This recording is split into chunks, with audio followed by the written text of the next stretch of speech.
Naglalag ka ba habang naglalaro ng ML kaya hinampas mo to tsaka binato? Pero naalala mong doon ka nag-online class? Manood ka lang dahil ito ang life hacks para sa'yo.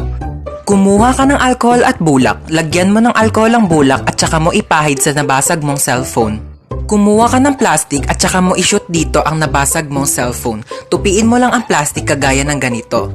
At saka kumuha ka ng bigas, kagaya nito, at isawsaw mo dito, ilubog mo ang nabasag mong cellphone at maghintay ka for 15 minutes. After 15 minutes, maaari mo nang tanggalin ang binabad mong cellphone sa bigas. At tsaran! Ano pa bang inaasahan mo? Sinira mo na yung cellphone mo. Kaya mas lalo mo pa itong sirain, batuhin mo at daganan mo. At ayan, humanda ka ng masermonan ng nanay mo dahil wala ka ng cellphone. ML now, drop out sa online class later with matching sampal ni mother. Hold up to, bigay mo sa akin cellphone mo. Amin na sabi. Te, seryoso ka? Di keypad? Wala nang nagamit yan, te. 2020 na. Ano ba yan? Vivo Y11 touchscreen. Sa'yo na lang.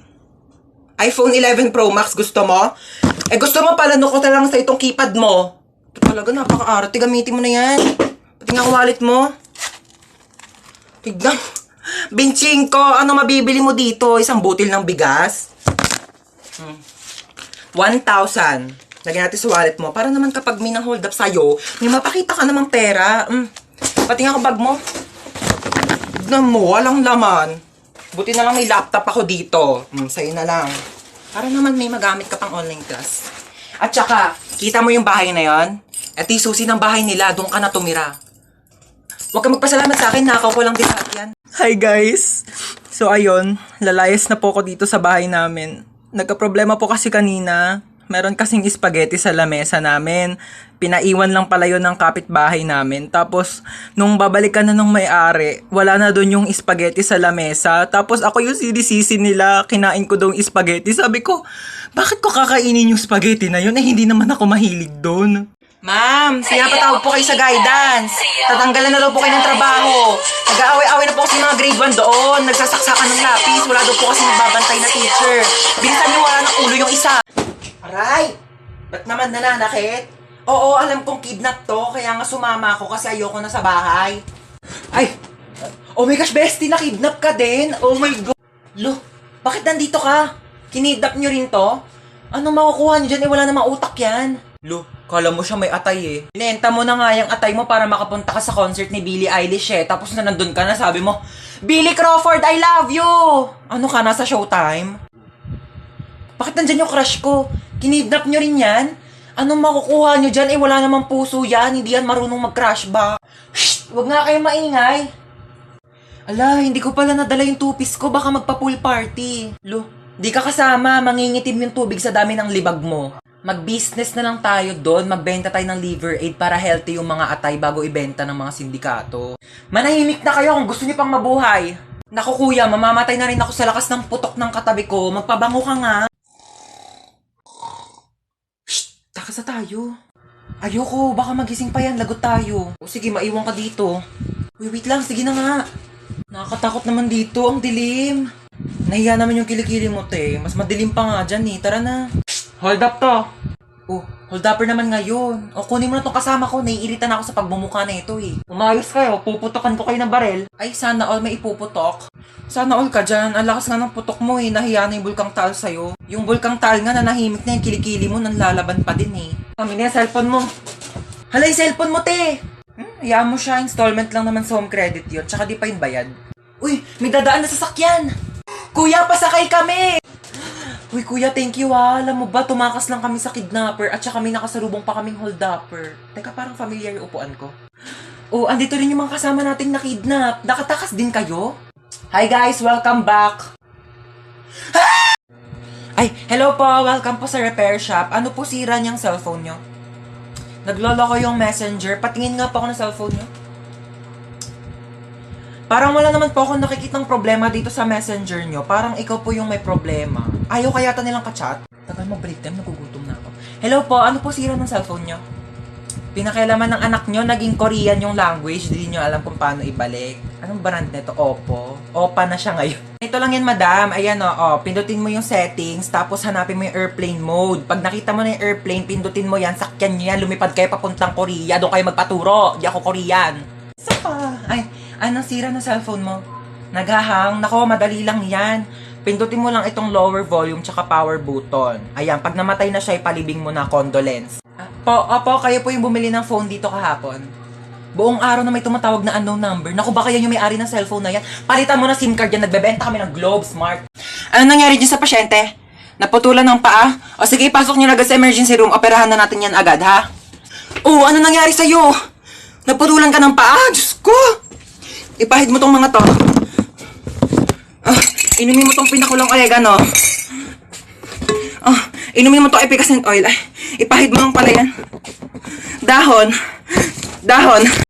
Eto sukli mo, be. Thank you po. Hala, sobra ng piso yung sukli. Ibalik mo na yung sobrang piso sa tindera. Nako, wag mo nang ibalik yan. Piso na lang naman na yan. Ibabalik mo pa. Alam mo, kahit piso lang yan, malaking bagay na yan sa tindera. Kaya ibalik mo na. Alam mo, kahit saan ka pumunta, may mapupulot kang piso sa daan. Tsaka wag kang magmalinis. Kala mo naman, hindi ka kumupit ng piso sa nanay mo pag tulog. Okay lang, at least piso lang yung kinupit ko. Ikaw nga nagnakaw ka ng 1 milyon sa bangko para mabili mo si Dua Lipa. Tapos yung dumating sa'yo, si Berta ng Pepito Manaloto. Shh! Manahimik na kayong dalawa. Nakapag-desisyon na ako. O ano, ibabalik mo na ba yung piso sa tindera? Hindi niya na yan ibabalik. Piso lang naman yan eh. Tao po, ate. Ay, ba't bumalik ka? Kulang pa po ng 1,000 yung sinukli nyo. Hoy, mamamalengke ako. Bantayan mo tong kapatid mo, ah. Ano ba yan? Ang kulit-kulit niyan eh. Sige na nga, bilisan mo, ah. Psst. Sabi ko, psst. Bingi ka ba? Bakit ba? Laro tayo tago-taguan. Ayoko nang taya-tayaan kasi magaling ka manghabol. Manghabol sa taong di ka namang gusto. Ano ka, aso? Ah! Magtago ka na nga. Nandidilim paningin ko sa'yo, ah. Sige.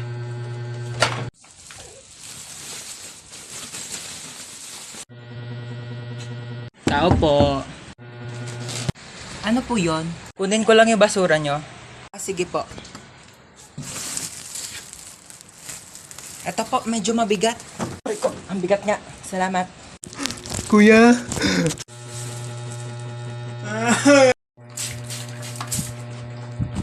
Ayun, buti na lang bukas pa kayo. Ay, hindi po. Nagliligpit na po ako kasi magsasara na kami within 5. Meron kayong pizza dito? Malamang pizza shop to. Magsasara na po kami maya-maya, kaya nga po nagliligpit na ako. Tsaka wala na rin po kasi kaming paninda. Ba't nakalagay doon 9 PM pa yung closing nyo? Gusto nyo subuko kayo sa manager nyo, ayaw nyo mag-entertain ng customer. 9 PM nga closing namin, kaya nga nagliligpit na kami. 9 PM closing nyo. 8:59 pa lang. Customer is always right. Sige, pero wala na kaming mainit na pizza kasi nilagay na namin sa ref kasi nga pauwi na nga kami. So yung customer yung mag-a-adjust, papakainin mo ko ng tira-tira. Lutuan mo ko ng bagong pizza, gusto ko yung mainit. Ngayon na. Ito na po yung pizza nyo. Ba't walang drinks? Di ba matik na yun? Di ba kayo tinuruan ng manager nyo? Siyempre, pag may solid, may liquid. Gusto mo gawin kitang gas para kompleto na solid liquid gas. Papakulan kitang gas na mag-evaporate ka. Hoy, magpaliwanag ka nga sa akin. Tumawag yung teacher mo, nagsi-cellphone ka daw habang nasa klase. Sinong ka-text mo? Seryoso ka? Tinatanong pa ba yan? Ano, magpapalusot ka na naman? Huling-huli ka na nga? Malamang text ka ng text sa akin habang nasa school ako, tapos pag di kita re-replyan, tatadtarin mo ko ng call. Malamang may karapatan ako i-text yung anak ko para kamustahin yung lagay niya sa school.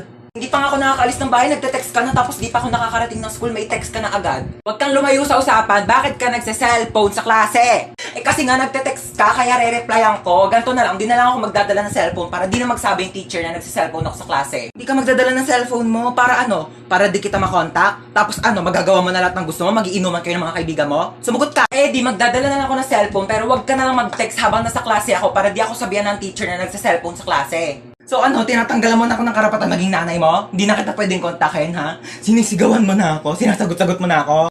Ite-text ko na lang sa'yo! Wala, nakalimutan ko kunin yung buy one take one na shampoo doon. Dito ka lang ha, babalik ako agad. Alam mo, huwag ka na umalis. Wala akong pambayad niyan. Ano ka ba? Saglit lang ako. Tsaka tignan mo haba pa ng pila, ha? Sige na.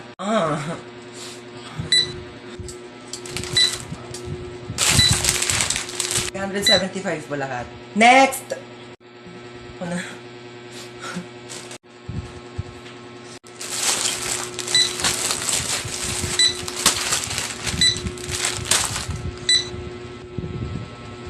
Ma. Okay na lahat. Okay na po. Kumuha po kasi si mama ng shampoo. Magkano po yan lahat? 2,750 pesos and 25 cents. Oh, 2,700. 2,000. 25 cents lang po meron ako. Ma. Es rappelt im Karton. Es rappelt im Karton. Oh my gosh, nakaka...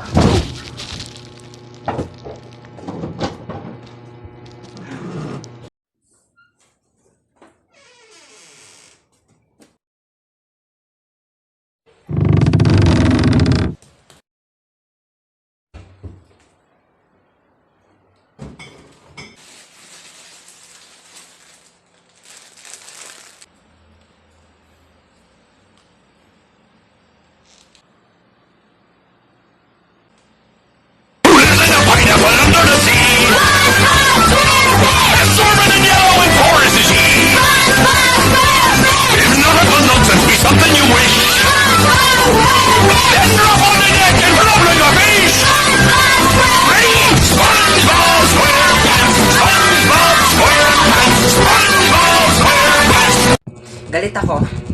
Nagla-live ako kanina. Tas ayan, naka-ponytail ako. Tapos may nag-comment, mukha daw akong Shih Tzu. Pag maganda, pag pogi, naka-ponytail, hala ang cute, hala bagay sa'yo. Kapag pangit mukhang Shih Tzu, umayos ka, nang gigigil yung tinidor ko sa'yo. Oh, anyari sa'yo? Bakit umiiyak ka? Yung kaibigan ko kasi may bago na siyang kaibigan, pinagpalit niya na ako. Ay nako, kung yung kaibigan mo, may mga bago ng kaibigan, dapat ikaw din, may makilala ka ng mga bagong kaibigan. Ito, may papakita ko sa'yo. Talaga? Sige, patingin nga ako niyan. Oh, wait. Ito. Yan yung Lit Match. Bagong app to na trending ngayon. Magpunta ka lang ng Play Store and then i-search mo ang kanilang app na Lit Match and then i-install mo na yan at kapag na-download na, i-open mo at ayan na kanilang logo. Pwede ka mag-login through Facebook, Gmail, or mobile number and just input your nickname, your birthday, and then your gender and click done. Pwede kang pumili ng age na gusto mong makachat and then sobrang daming cute na avatars na pwede mong pagpilian. And then, i-accept mo lang ang community rules and then yan, sobrang daming tao and pwede mo silang i-chat at i-match. Ayan, kamustahin mo sila. Hala, parang ang saya nga. Sige, try natin. Mag-download na tayo. O diba, sobrang saya. O, ang dami mo nang naging kaibigan.